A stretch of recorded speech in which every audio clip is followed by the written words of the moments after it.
Alright, my question has to do with the sodium hydrogen carbonate being decomposed to form sodium carbonate, carbon dioxide, and water vapor.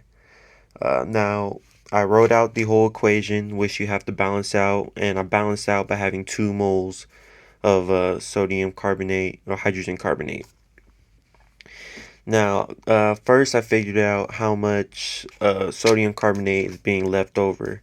So I did the equation where I had 10.96 sodium hydrogen carbonate, which is multiply the 1 mole of that, which is equal to 84 grams of sodium hydrogen carbonate.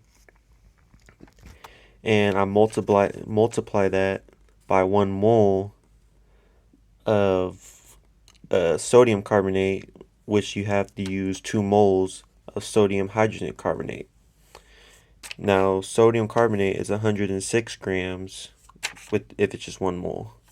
Now, using crossing out multiplication, you get 6.92 grams of sodium carbonate. Now, I also did this for carbon dioxide and H2O vapor. Similar, start with the same thing, 10.96 grams of sodium hydrogen carbonate. And 1 mole of that is equal to 84. Now this we have 1 mole of H2O, which is you need 2 moles of a sodium hydrogen carbonate. And 1 mole of H2O is 18 grams, which is, do all the math, you get 1.17.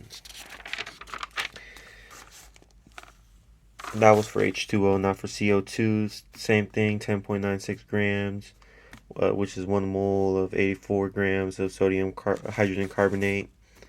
Now you get 1 mole of CO2, and you use 2 moles of sodium hydrogen carbonate.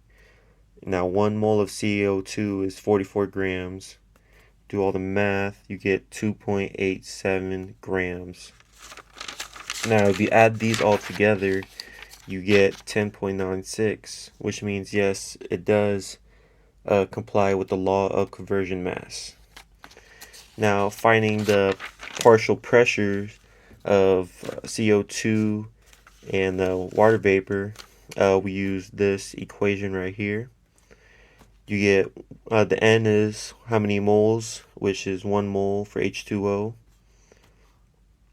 The constant, and you got the degrees or the temperature, which you got converted to kelvins, and you got the volume right here.